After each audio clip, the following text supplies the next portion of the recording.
welcome back to another Cozy's Corner. Welcome back, guys, to another. Sorry, I'm moving the camera a lot.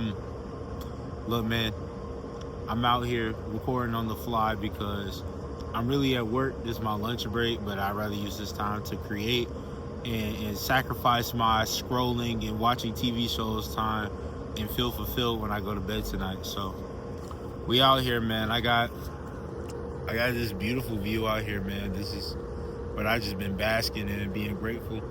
I'm not gonna lie, I used to think, oh, I can't wait to travel. I can't wait to travel to different countries and to different places within the United States so I can appreciate the view, so I can really bask in nature, so I can really bask in it. But man, the journey that life has taken me through, I'm starting to realize that nature is literally wherever we go, even if it's just the sky. Like right here, it's a bunch of buildings, bro. We got this beautiful, beautiful sky right here. So I feel like me learning how to appreciate these moments is what's building up to me being able to truly appreciate when I travel. Because I feel like sometimes when people travel and they do certain things, they do it because of they do it because of the status. Like, yo, I'm traveling. Oh, I'm out here. They're not really traveling because they appreciate it for real, you know. But anyways, I'm just make sure y'all can hear me. Got my headphones on. Anyways, man, I have a special subject for today. Today's subject is stop blaming others. Stop, please, for the love of God, stop. When something goes wrong in your life, bro, stop figuring out how to make it somebody else's fault, somebody else's problem. And the thing is, even if the thing is their fault, is their problem, how does that help you? Oh, well, it's actually their fault. Great. And they don't give a damn. So, you know, what are you doing? It took me a while to admit when I was just blaming others, or I would just reflect the blame onto others in various situations just to make myself feel better. But the thing is, ultimately you make yourself feel worse because, one, you put the power in that other person's hand, and then two, you don't grow from it. There's nothing you can do about it. You're just a victim. You're trapped. I feel like constant blaming of yourself, it spirals into you having a victim mindset and you being trapped and you having to wait on others to fix things for you because you're like, no, since you did it, I deserve to wait on you and you fix it. That's not a way to live, bro. It's not a way to live, man. Hold on, get a drink of my Wawa. That's not truly a way to live. Being like, oh, it's somebody else's fault. I used to do that all the time. I'm gonna tell y'all a story, man, and I'll probably like remix this story into a story time, but heard it on the Cozy Cast first. I used to be a key holder at T-Mobile, and my manager thought I was immature at the time. I'm not gonna lie, I was a little immature for the key holder position, but the trials that I went through at that time, it made me responsible enough for that role. Sometimes we get tested and the level of the test is above where we're currently at, but just going through those trials make us that level. You get what I'm saying? Picking up what I'm putting down. So I had different responsibilities from that of a regular store cashier. I had to count the money at night. I had to open the store. I had to close the store. I had to make sure everything was all right. I had to make sure all the I'm thinking about this job. All the client information was right. All the like customer information, the sensitive social security numbers wasn't just laying around. I had greater responsibility.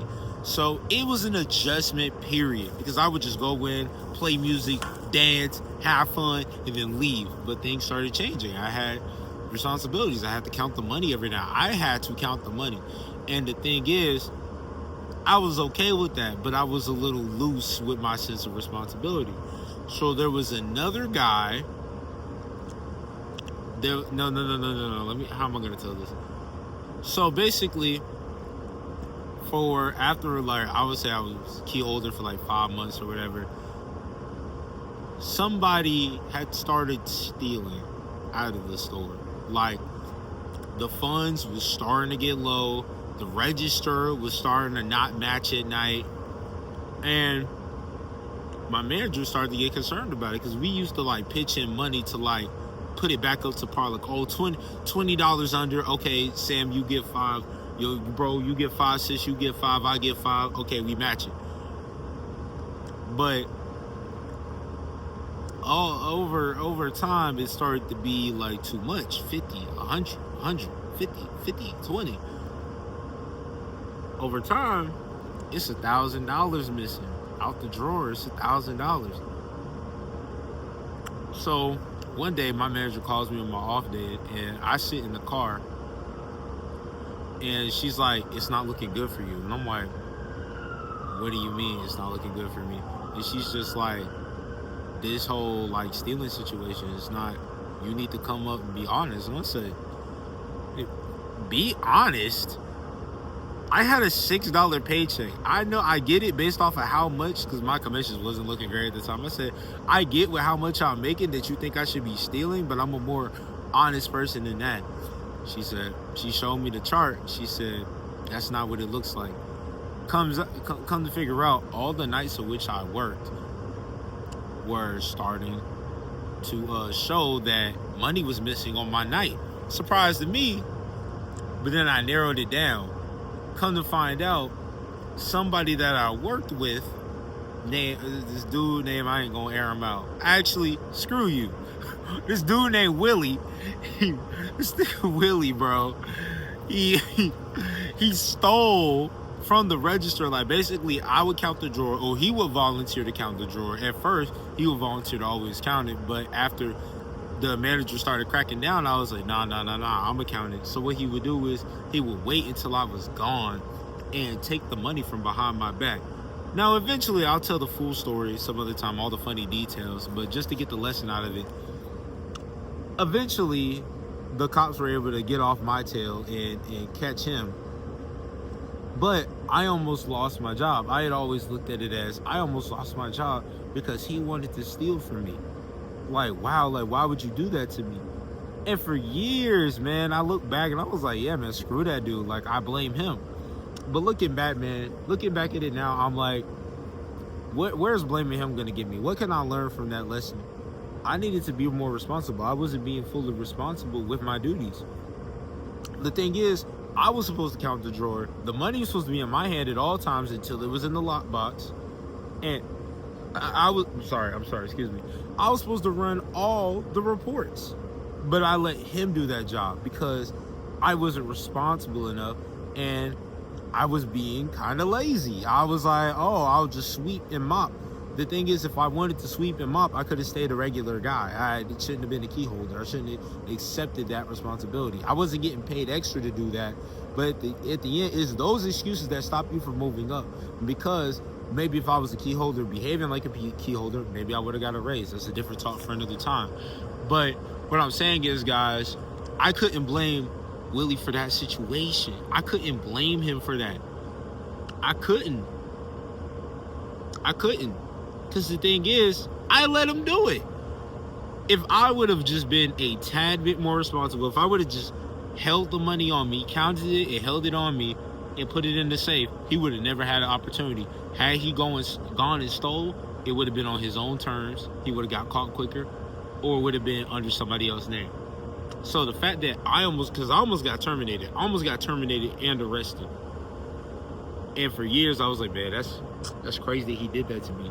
That's crazy that I wasn't responsible enough. And the thing is, to broaden the scope back onto blaming others, I'm not saying accept the blame for every situation, but see where your responsibility lies in the situation. And sometimes, even though you can blame somebody, blame nobody. Don't blame yourself. That leads to self-shaming. Don't blame that guy. Just say it happened because it happened. I had my responsibilities. That person had their responsibilities, and it didn't turn out. But here's what I can do to make it better. When you have a neutral, when it comes to your thought life, here's another tidbit that I'm learning. When it comes to your thoughts and your thought life, it's better if you have a neutral standpoint. If you shame yourself or you attack others, that's what your brain is going to surround a pattern around. And they have a big problem with doing that. I have a big problem with doing that. But being like, oh, this happened. See, I knew if he would have, like, say, for example, I used to have to take my brothers to school in the mornings before work.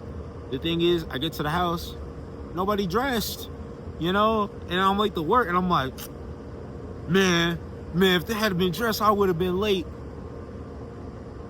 Sir, it's your car. It's your car. The thing is, I would have had to be that guy. Hey, y'all be dressed or I gotta leave. I'm sorry. You chose to stay. You chose to be late. You did your part, but you decided to overextend. You can't blame somebody else for putting you in another position, because you have to open the door for that to happen. If it happens once, happens twice, okay, cool. But you have to decide when that stops happening. You have to decide when you're going to be responsible and make your life easier by, referring to our last video, setting the boundary.